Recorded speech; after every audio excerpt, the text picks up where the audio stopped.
اب میں ایک عملی سوال کہہ رہا تھا کہ اس میں ایک بڑا عملی سوال ہے، میں کیا کروں؟ میں ایک ایسے ماحول میں رہ رہا ہوں جس میں اللہ کا دین غالب نہیں ہے۔ میں نماز پڑھ رہا ہوں، روزہ رکھ رہا ہوں، میں شراب نہیں پیتا، میں سور نہیں کھاتا، چلو میں نے اپنا اکاؤنٹ جو ہے بینک میں جو ہے کرنٹ اکاؤنٹ رکھا ہوا ہے، میں نے کوئی سود نہیں لیا، میں سود لینا چاہتا ہوں، کیا کروں؟ اکیلا چنا پہاڑ کو تو نہیں پھوڑ سکتا، پورا نظام تو میرے بدلنے سے نہیں بدل جائے گا، تو میں تو رہا پھر 40%، 50%، 60%، 70% کافر کا کافر۔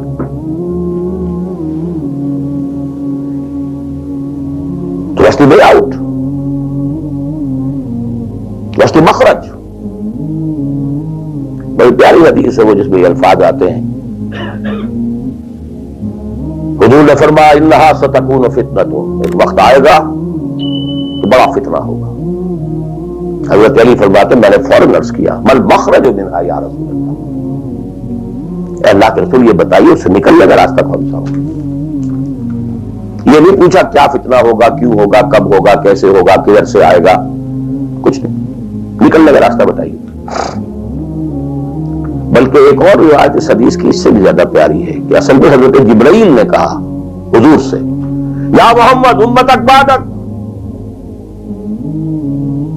اے محمد صلی اللہ علیہ وسلم کبھی سوچا ہے تمہارے بعد تمہاری امت کا کیا بنے گا؟ تو حضور پلٹ کر سوال کرتے ہیں مل مخرج منہا یا جبرائیل، تو بہت بڑا پرابلم تم نے اے جبرائیل میرے سامنے رکھا ہے، تو اب آپ ہی بتائیں اس سے نکلنے کا راستہ کیا؟ قال کتاب اللہ، وہ پوری حدیث پھر وہی ہے، کتاب اللہ فیہ خبر ما قبلکم ونبأ ما بعدکم وحکم ما بینکم وہو ذکر الحکیم وہو صراط المستقیم وہو حبل اللہ المتین۔ اس کا مخرج کیا ہے؟ یہ ہے اصل میں میرے اگر تو یہ بات سمجھ میں آ گئی، اس کے لیے تصور سمجھ لیجئے ہمارے دین میں کفارے کا ایک تصور ہے۔ آپ نے روزہ توڑ دیا وہ تو ٹوٹ گیا، کیا کروں؟ جوڑ تو نہیں سکتا، کب اشکوں سے جوڑ سکتا ہے، جو ٹوٹ گیا سو ٹوٹ گیا۔ موتی ہو کہ شیشہ جام کے مل، جو ٹوٹ گیا سو ٹوٹ گیا۔ تم لاکھ ٹکڑے چن چن کر دامن میں چھپائے بیٹھے ہو، شیشوں کا مسیحا کوئی نہیں، کیا آس لگائے بیٹھے، وہ تو ٹوٹ گیا، لیکن اس کا کفارہ دے دیا گیا۔ کفارہ ہے، قسم کھائی تھی یہ نہیں ہے کہ اب توڑ نہیں سکتے، غلط کھا بیٹھے، توڑو کفارہ۔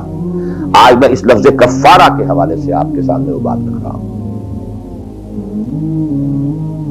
اب مجھے اللہ نے پیدا کر دیا اس دور میں، کسی کو ہندوستان میں پیدا کیا، کسی کو انگلستان میں کیا ہے، کسی کو امریکہ میں کیا ہے، کسی کو پاکستان میں کیا ہے، کچھ کو پاکستان پہنچا دیا ہے چاہے زبردستی چاہے اپنی مرضی سے، کسی کو یہاں پہنچا دیا ہے چاہے کسی بھی نیت اور کسی بھی ارادے سے، لیکن اب ہے کہیں ہے، کیا کریں؟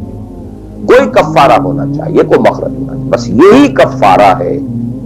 پھر نوٹ کر لیجئے اس ماحول سے سوائے سبسسٹنس لیول کے اور کچھ حاصل مت کرو،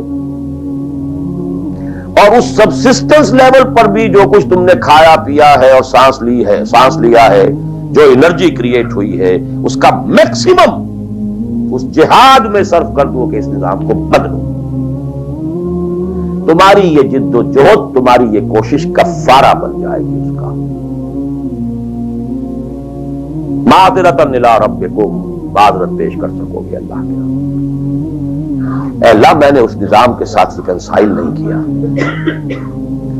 اے اللہ میں نے اپنی توانائیوں اور اپنی محنتوں سے نہ اپنے لیے کوئی جاگیر بنائی نہ اپنے لیے جائیداد بنائی، اے اللہ میں کوئی دولت چھوڑ کر نہیں مرا، اے اللہ میں نے اپنے بچوں کو بھی اسی کام کے لیے لگا دیا تھا، میں نے ان کی دنیا سے بڑھ کر ان کی عاقبت کی فکر کی ہے، نہیں کر سکا، آگے کچھ نہیں ہو سکا تو میں بے بس ہوں۔ حضرت نوح بھی تو بے بس تھے، کیا کر گئے؟ لیکن اگر کسی بھی درجے میں ریکنسیلیشن ہے، کمپیٹیبلٹی ہے، اس کو آپ نے ایکسپٹ کر لیا ہے، اس میں پھلنے پھولنے اور پھیلنے کا بندوبست کر رہے ہیں، you are doomed. Everything will be multiplied by a big zero and will become a zero. یہ ہے جو میں سمجھا.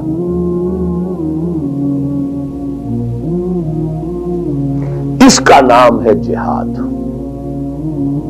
Constant friction, constant struggle. جان مال، ان صلاتی و نسکی و محیایا و مماتی للہ رب العالمین. میری زندگی کا مقصد تیرے دین کی سرفرازی. میں اسی لیے مسلمان، میں اسی لیے نمازی.